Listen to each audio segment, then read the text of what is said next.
I wanted to end a 50-year-old war. But apparently, it seems to me that itong mga terorista wants another 50 wars of killing of Filipinos. Patayan tayong Pilipino ang gusto nila. Okay. They were released on condition that they will participate in the Oslo talks. The only way to do that was to give them the right to bail. But actually, leaders sila, they are not qualified.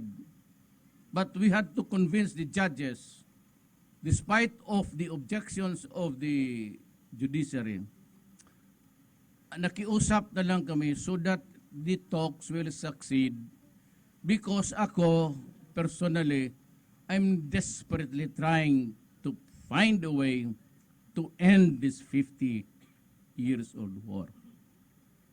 Sabi nila, by the way that they have behaved, they do not want it, and so, I will oblige. Sabi ko sa akin, tumawag si, I think it was Belio Ordoresa, just called in this afternoon, earlier before I went inside for a conference with the military officer. Ano ba sabi ko, fold your tents. And yung lahat ng nasa labas, kayo na-release. Umuwi na kayo dito because you are wanted.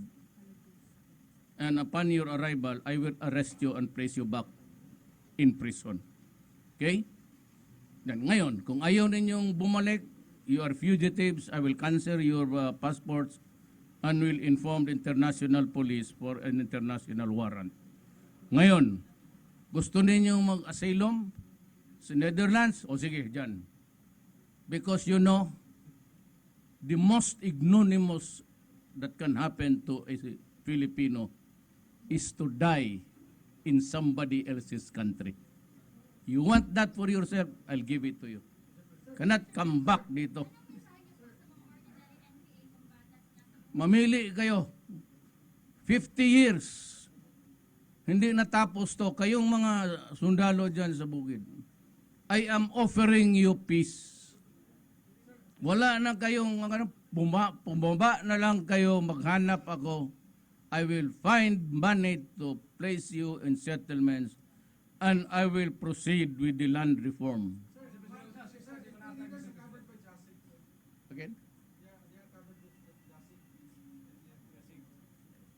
What justice? Wala akong image din color. Basta lahat mag-surrender, tanggapin ko.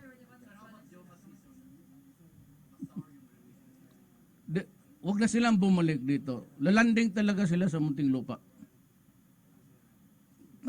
Lalanding, doon sila papunta lahat.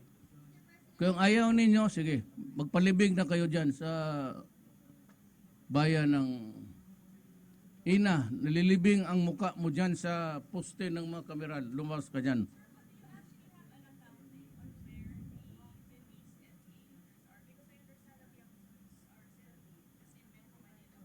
Again. I mean, of course, the military has been keeping tab of their activities. But I have issued an alert sa immigration na kung magbalik sila, they will be subjected to an arrest. Alam ng military, alam namin kung sino yung mga leader, mga France, and I know, I do not want a bloody thing, but if they choose to do it, fine. Ano? Hindi ako magkumpisa, maghintay lang ako. Sabi nila, reactionary ang gobyerno. Yes, of course. We will not do anything.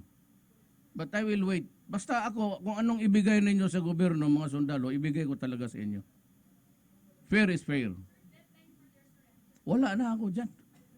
Yung pag-lift na ko ng ceasefire, they can begin their attacks and we are prepared. And I will use the assets. Maraming eroplano dyan. Karami natin. May mga jets na tayo. Ihulog ko lahat yan. Well, I leave it to the military to do it. It's a job. I will not interfere. I will never interfere. Hindi ko trabaho yan. Trabaho nila yan. Okay? Ano ba?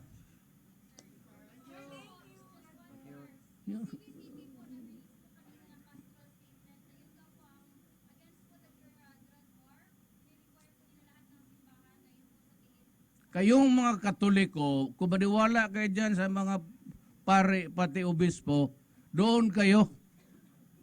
Kung gusto ninyo mapunta ng langit, doon kayo.